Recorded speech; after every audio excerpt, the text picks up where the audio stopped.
mempresentasikan tentang pengenalan basis data, tentang DML dan data integrity. Saya Gaby Bonifacia Silaban dengan NIM 42325007. Yang di sini pengertian DML adalah data manipulation language, yang dimana adalah bagian dari bahasa SQL yang digunakan untuk mengakses dan memanipulasi data yang tersimpan di dalam tabel basis data, seperti menambah, mengubah, menghapus, dan menampilkan data. Dan contoh yang saya ambil itu adalah di mana ada create database perpustakaan dengan use perpustakaan. Yang pertama saya membuat create tabel bukunya, kemudian saya membuat create tabel anggota, yang dimana saya menggunakan insert into buku, dan di sini ada insert into anggota.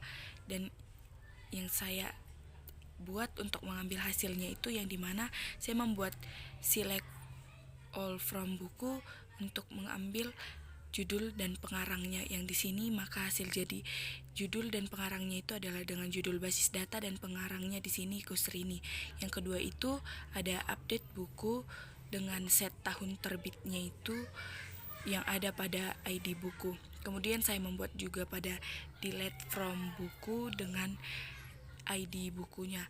Kemudian saya mengambil select judul tahun terbitnya itu yang dimana akan mengambil judul dan tahun terbitnya, dan yang hasil yang tersedia itu judulnya basis data tahun terbit 2022, kemudian sistem informasi dengan tahun terbit 2020.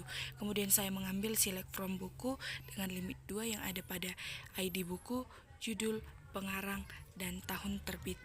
Kemudian di sini ada pengertian dari data integrity, yaitu atau integritas data, yang dimana adalah data integrity kemampuan sistem basis data untuk menjaga agar data tetap akurat, konsisten, lengkap, dan valid, sehingga setiap perubahan penyimpanan maupun pengambilan data tidak menimbulkan kesalahan atau ketidaksesuaian dengan aturan yang diterapkan. Dan di sini ada saya membuat contohnya itu create database penjualan dan use penjualan. Kemudian saya di sini membuat create tabel pelanggan, create tabel produk, create tabel transaksi. Kemudian di sini saya menggunakan insert into pada pelanggan value, insert into pada produk value, dan insert into transaksi value.